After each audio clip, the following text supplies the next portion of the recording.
I trusted my wife fully for a quarter of a century. That trust ended up costing me everything: my business, my family, and my sense of who I truly am.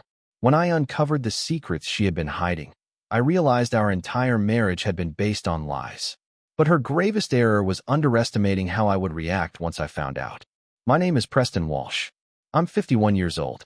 Until 3 months ago, I thought I had life completely figured out. I own Walsh Auto Parts, a company I built from scratch over the past 2 decades.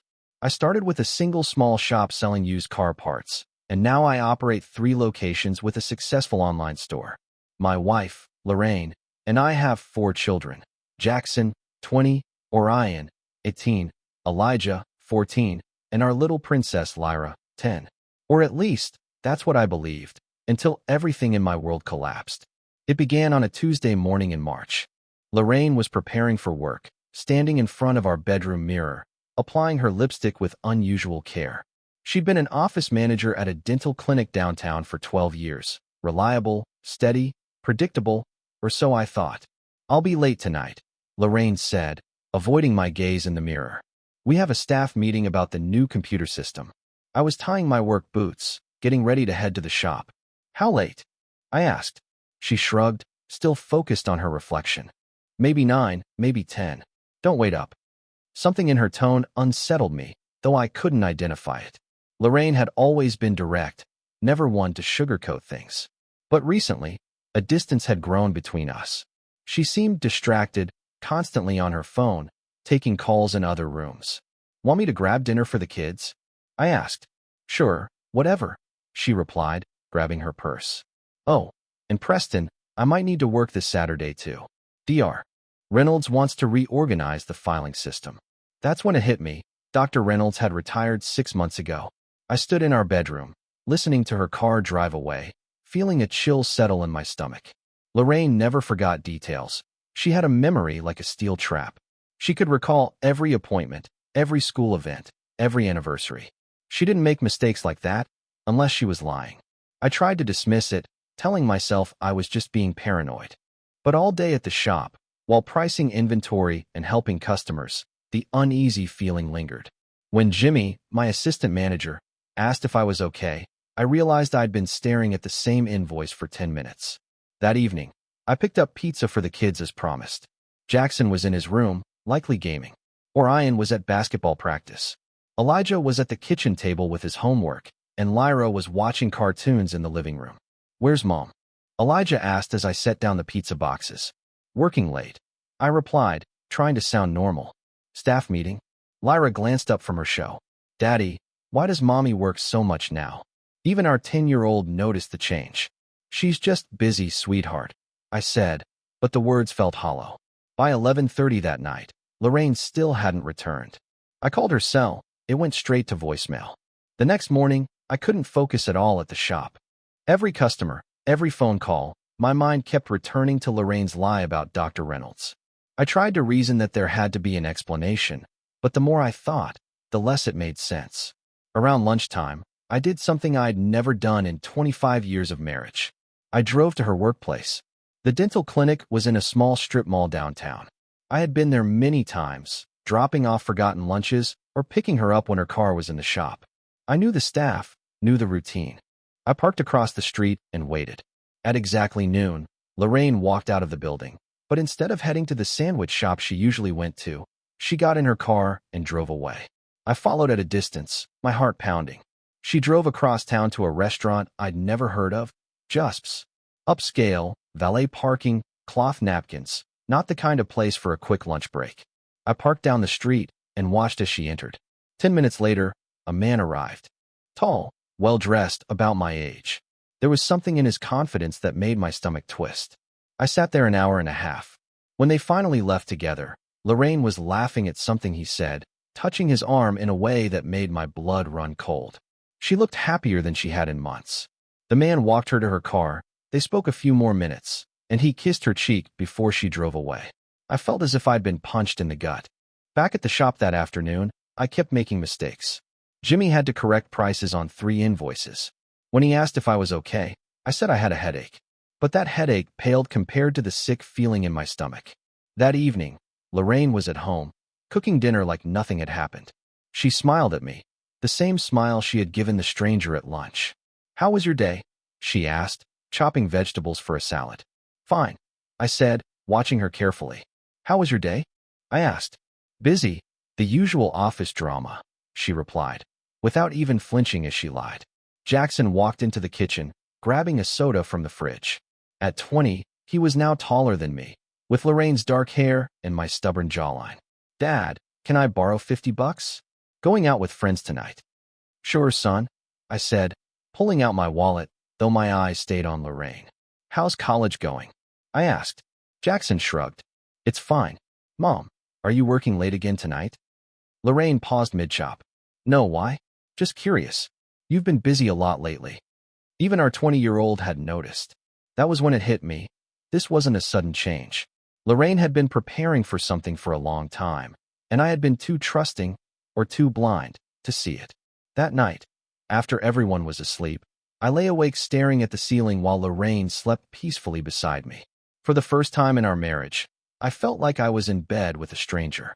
The next day, I made a decision that went against every principle of privacy I'd ever held. I went through Lorraine's things. I felt like a criminal, but I needed answers. That evening, while she was at her staff meeting, I searched the bedroom, digging through the back of her jewelry box. I found a business card for Dalton Pierce Real Estate Development. Its edges were worn, clearly carried for some time. I recognized the name.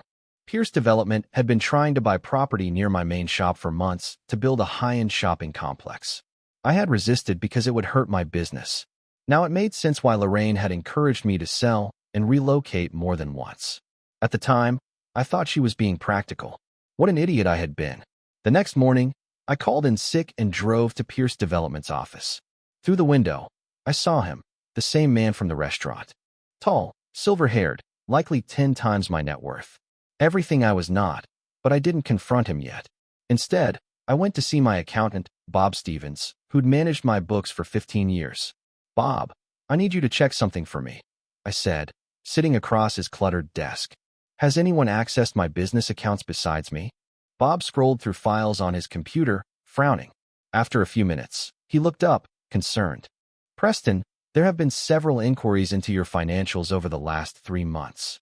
Someone's doing due diligence on your business." My blood ran cold. "What kind of inquiries?" "The kind made before a buyout offer. Have you been thinking about selling?" I shook my head. "Who made the inquiries?" Bob hesitated. "Pierce Development. They aren't just after the property. They're examining your whole business, probably planning to edge you out, and your wife has been feeding them information." That evening, I confronted Lorraine directly. She was in the kitchen making dinner when I entered and placed Dalton Pierce's business card on the counter. "Explain this," I demanded.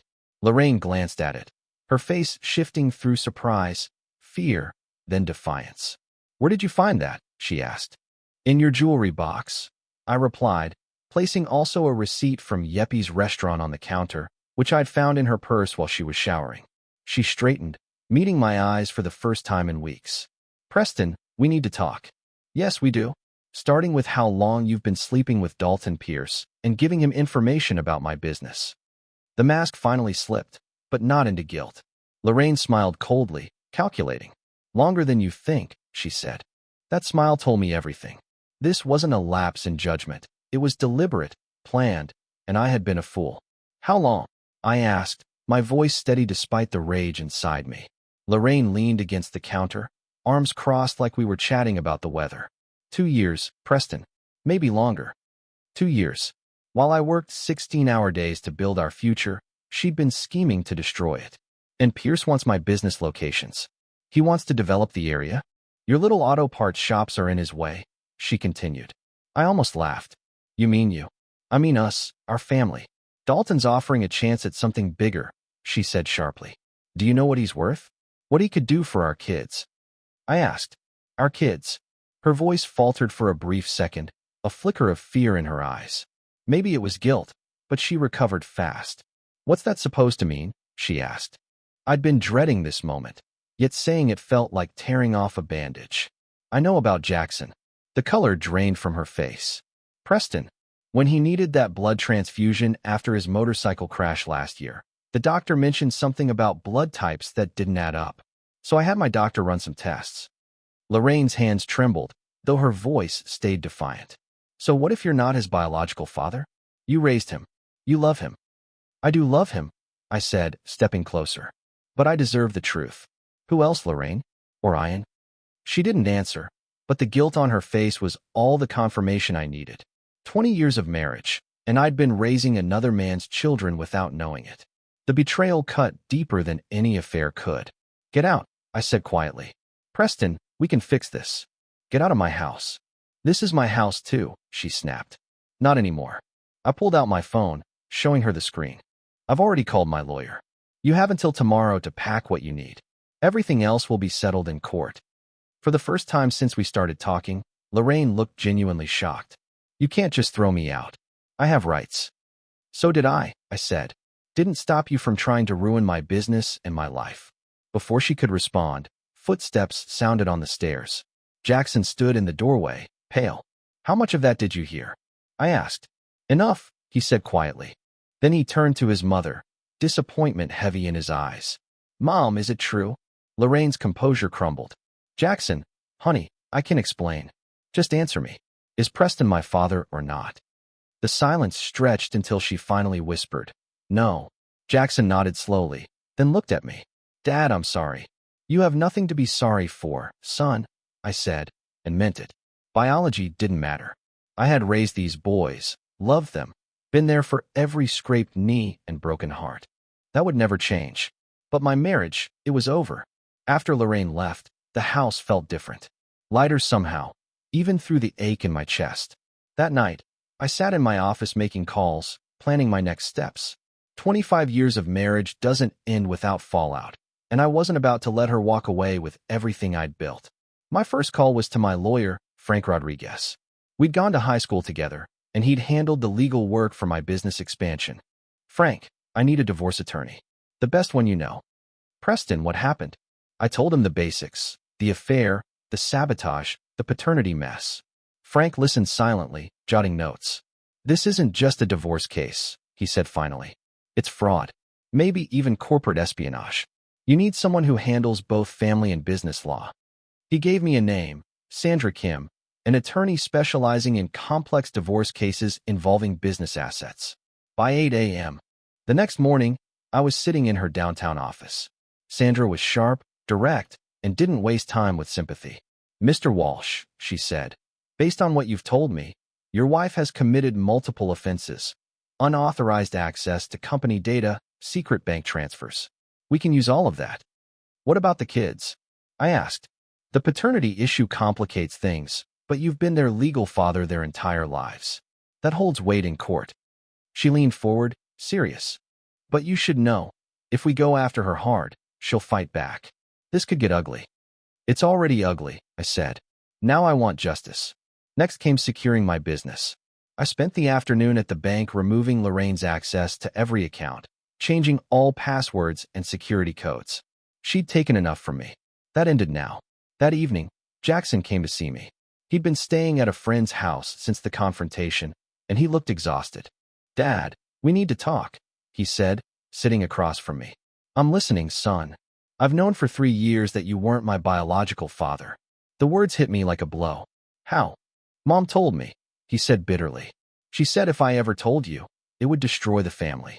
She made me promise to keep it secret. 3 years. My 20-year-old son had carried that weight for 3 years. Jackson, I'm so sorry. Don't be, Dad. You didn't do anything wrong. His eyes looked older than his age. She also told me who my real father is. I wasn't sure I wanted to hear it, but I needed to know. It's Dalton Pierce, he said. The room tilted slightly. Pierce wasn't just sleeping with my wife. He was Jackson's biological father. The entire scheme suddenly made sense. Pierce hadn't just wanted my business. He's trying to claim his son. Does he know? I asked. Yeah, Jackson said. Mom's been pushing me to meet him, to get to know my real father. His voice was full of disgust. She wants me to work for his company after college. The manipulation ran deeper than I'd imagined. Lorraine hadn't merely betrayed me. She'd been grooming our son to turn away from me toward his biological father. What did you tell her? I demanded. Jackson looked me straight in the eye. I told her you're my real father. Biology doesn't change 20 years of love and support. I fought back tears. This young man had more integrity at 20 than his mother had shown in a lifetime. There's something else, Dad. You need to see this about Dalton Pierce. Jackson pulled up his phone and showed me a string of texts. Pierce had been texting him for months, trying to set up meetings, but last week he'd stepped up the pressure. The messages played on father-son emotions and dangled opportunities if Jackson would come back to his real family. Then came the final message that made my blood run cold. Tell your mother it's time to move forward with the plan. Preston needs to be out of the picture by the end of the month. I read it twice to be sure. He's threatening me, Jackson said. I think there's more to this than grabbing your property. I think they want to destroy you. That night, I called Sandra Kim's emergency number. When I read her Pierce's message, she was quiet for a long moment. Mr. Walsh, she finally said, this changes everything. This isn't just adultery and fraud anymore. It sounds like conspiracy, possibly intimidation. The next morning, I made a decision that would have seemed impossible a week before. I drove to Pierce Development's office, but this time I wasn't going to lurk. I walked through the front door and into the man who'd been ruining my life. Dalton Pierce was exactly as I'd pictured, polished, confident, the kind who'd never built anything with his own hands. His secretary tried to stop me, but I passed her like she wasn't there. Mr. Pierce, I said, closing the door behind me. We need to talk. He looked up and I saw recognition flash across his face. Mr. Walsh, I wondered when you'd show. He smiled like he owned the room. Especially after you've been sleeping with my wife and threatening me through my son. I pulled out my phone and read his text aloud. Pierce's face barely changed, but I noticed a tightening around his eyes. That was taken out of context, he said. Context? I shot back. What context makes threatening someone acceptable? He rose and walked to the window, looking over the city. Your auto parts shops are blocking a $100 million development. That land is worth 10 times what you make from it. I decided to acquire it through legitimate channels. If your wife chose to help, that's on her. He turned, and for the first time I saw him plainly.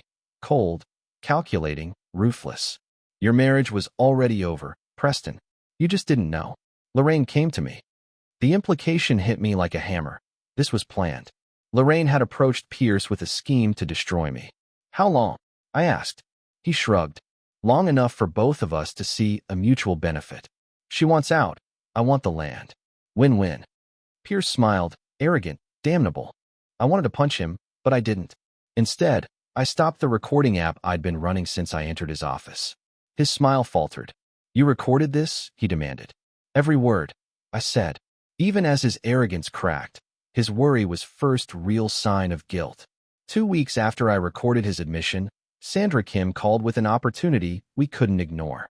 There's a Chamber of Commerce networking event this Friday, she told me. Both Pierce and Lorraine will be there. High profile, want to be seen together. What are you suggesting? I asked. We serve them. Divorce papers and fraud charges, publicly. Maximum impact, minimum chance for coordination. But I had a better idea. Sandra, what if we brought Natasha Pierce to the party? There was a pause on the other end. Pierce's wife? How would that help? Because she doesn't know about the affair. I checked. She's been posting happy family photos all month. Pierce has been playing her, just like Lorraine played me. I had spent days tracking Natasha Pierce through social media and mutual connections. She was a kindergarten teacher involved in charity work, completely unaware her husband was ruining families while building his empire. Meeting her was one of the hardest things I'd ever done. We sat in a quiet diner outside town, and I showed her the evidence. Photos of Pierce and Lorraine together, bank records of money transfers, copies of their text messages. Natasha's hands trembled as she looked through the file. How long? She whispered. At least 2 years that I know of. She was silent for several minutes, staring at a photo of her husband kissing my wife. When she finally looked up, her eyes were dry but fierce. What do you want me to do? Come to the chamber event with me. Let's show them what it feels like to be ambushed. The night of the party, Natasha looked stunning in a navy dress that complemented her silver hair. We walked into the ballroom, arm in arm, and I noticed heads turning. Not because they recognized us, but because we looked like a power couple. I spotted Lorraine and Pierce near the bar, laughing with local business owners. Lorraine wore the red dress I had bought her for our anniversary last year. She looked radiant, completely at ease, like she belonged in Pierce's wealthy world. Then she saw me. The smile froze. Her eyes darted to Natasha, confusion replacing confidence. Pierce noticed her reaction and turned. When he saw his wife on my arm, his face went pale. We walked straight to them, the crowd parting as if sensing the coming storm. "Dalton," Natasha said sweetly, "I don't think you've met Preston Walsh. He's been telling me some very interesting stories about your business dealings with his wife." The group around them went silent, sensing drama, but not understanding its source. Lorraine found her voice first. "Natasha, what are you doing here?" "Learning about my husband's extracurricular activities," Natasha replied. "Preston has been very educational." Pierce stepped forward, his face a mask of forced calm. "Natasha, we should talk privately." "Oh no, Dalton. I think we should talk right here, in front of all your business associates." Natasha's voice carried across the nearby tables. "I'd love to hear you explain how you've been sleeping with this woman while trying to steal her husband's business." The silence was deafening. Then whispers spread through the crowd like wildfire. "Everyone," I said, raising my voice, "meet my wife's lover and business partner in fraud. Perhaps someone here can explain why the Chamber of Commerce allows criminals as members." The fallout was immediate and devastating. Within hours, Pierce's business reputation was in ruins. By Monday morning, 3 major clients had canceled contracts, and the Chamber of Commerce launched an ethics investigation. But the real victory came when Pierce made a desperate mistake. He showed up at my house Tuesday evening, furious and reckless. I was in the garage working on an old engine when he stormed in. "You've destroyed everything," Pierce snarled. 20 years of building my reputation, gone, because you couldn't handle losing your wife." I set down my wrench and faced him calmly. "I didn't destroy anything, Dalton. I just exposed what was already built on lies. Lorraine loves me. We'll be together whether you like it or not." "Where is she now?" Pierce asked, faltering. "Since the party, she's been staying at her sister's, refusing to see you. Natasha filed for divorce immediately, and you're facing fraud charges. Your perfect plan is collapsing." "She's scared," he said. "She's smart enough to know you're a sinking ship," I replied. Pierce stepped closer, fists clenched. "You think you've won? I'll destroy your pathetic little business and take those boys from you. They're my sons, not yours." That was his final mistake. I pulled out my phone and stopped the recording app. "You just confessed to planning to steal my business and kidnap my children. Police, or should I call?" Pierce's face went pale as he realized what he'd done. "You can't use that in court." "Actually, I can. You're on my property threatening me. This conversation is completely legal." Within minutes, police cars arrived. I had already sent copies of Pierce's threats to Sandra Kim and the district attorney. Pierce was arrested for criminal threatening and conspiracy. As they led him away in handcuffs, he shouted at me, "This isn't over." But 2 days later, Lorraine called, begging to come back. She had heard about Pierce's arrest and realized her sugar daddy couldn't save her from the fraud charges. "Preston, we can work this out," she pleaded over the phone. "I made mistakes, but we can start over." "No, Lorraine. We can't. Think about the children." "I am thinking about them," I said. "That's why I'm protecting them from you." The divorce was finalized 3 months later. Lorraine lost everything. Her house, her share of the business, most of her custody rights. Pierce went to prison for fraud and conspiracy. His development company collapsed, and the land he had coveted was eventually sold to a family entertainment center.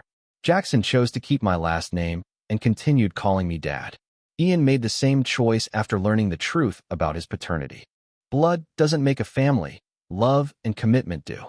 6 months later, I was rebuilding my business and my life. The boys were thriving, and little Lyra was attending counseling to process everything that had happened. Natasha Pierce and I became unlikely friends, 2 people who had survived betrayal and emerged stronger. Sometimes, justice really does win. 1 year after the divorce, I stood in the lobby of my newest store, the 4th Walsh Auto Parts location. Business had exploded after the Pierce scandal. People respected a man who fought corruption. Jackson walked in carrying coffee for both of us. At 21, he had decided to skip his final semester of college to help expand the business. "Dad, the contractor says the Memphis location will be ready next month," he said, handing me a cup. "Are you sure you want to manage that store? It's a big responsibility." Jackson smiled, the same smile that had melted my heart when he was 5. "You taught me everything I know about business and integrity. I'm ready." Biology meant nothing. This young man was my son in every way that mattered. Orion made the same choice after learning the truth. Now 18, he was studying business at the community college while working part-time at the main store. He had legally changed his last name to Walsh, just like Jackson. Mr. Walsh, a woman's voice interrupted my thoughts. I turned to see a reporter from the local business journal. Could I get a few minutes for an interview about your expansion? Of course.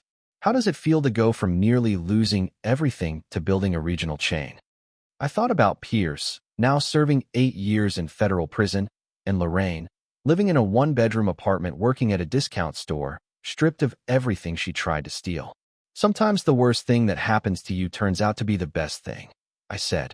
My wife's betrayal forced me to become the man I should have been all along. And your sons? How are they handling everything? They're thriving. Being raised by someone who loves them matters more than sharing DNA. That evening, Natasha Pierce stopped by. Over the past year, she had become one of my closest friends, someone who understood betrayal and rebuilding. How was the interview? She asked, joining me on the back porch where I was grilling dinner for the kids. Good. They wanted to know the secret to my success. What did you tell them? That sometimes you have to lose everything to realize what truly matters. Natasha nodded, watching Elijah and Lyra play in the backyard. Both kids had adjusted well, especially after learning the truth about their mother's crimes. Preston, can I ask something personal? Shoot. Do you ever regret fighting back? Part of me wonders if it would have been easier to let Dalton have his affair and quietly divorce. I considered the question. If I had done that, he would still be out there destroying families. Sometimes doing the right thing isn't about what's easier for you. As the sun set over our peaceful neighborhood, I realized something profound. I was genuinely happy for the first time in years, not because I got revenge, but because I protected my children and stopped a criminal. Real strength isn't about never falling. It's about how you rise again. 2 years later, I received a call that brought everything full circle. Mr. Walsh, this is Detective Sarah Manning with the State Police. We're investigating a fraud case, and your name came up as someone who might be willing to help. What kind of help? There's a businessman whose wife has been stealing money and feeding information to competitors. The situation is almost identical to what you faced with Pierce. Would you speak with the victim? Within a week, I met Robert Shun, a restaurant owner whose wife had been sabotaging his business for over a year. The pain in his eyes was familiar, the same devastation I'd felt discovering betrayal. How do you get through it? He asked. One day at a time. And remember, their choices don't define your worth. Over the following months, I helped Robert gather evidence and build a case against his wife and her accomplices. The experience reminded me why I fought so hard, not just for my family, but for all families that criminals like Pierce and Lorraine destroy. Today, Walsh Auto Parts has 8 locations across 3 states. Jackson runs the Memphis store and is engaged to a wonderful girl. Orion is finishing his degree and planning our first location in Arkansas. Elijah, now 16, works weekends at the main store, showing the same work ethic that built this business. Lyra, 13, wants to be a lawyer, inspired by watching her dad fight for justice. Lorraine remarried last year, a man 20 years older who doesn't know her criminal history. I don't wish her ill, but I don't waste time thinking about her either. Natasha and I remain close friends. She started dating a teacher from her school, a good man who appreciates her strength. Sometimes healing means learning to trust again. The business journal that interviewed me 2 years ago recently named Walsh Auto Parts Small Business of the Year. During my acceptance speech, I looked out at entrepreneurs and community leaders. Success isn't measured by money. It's measured by how you respond when everything goes wrong. Do you give up or fight back? Do you let criminals win or protect those who depend on you? After the ceremony, a young businessman approached me. His wife had been acting strange, and he suspected infidelity. Mr. Walsh, what would you do in my situation? I handed him my business card. Call me tomorrow. Let's talk. Some fights are worth having, and some victories are worth sharing. The business I almost lost is now my legacy. The family that was nearly destroyed is stronger than ever. And the man who almost broke me? He made me unbreakable. Sometimes justice really does prevail.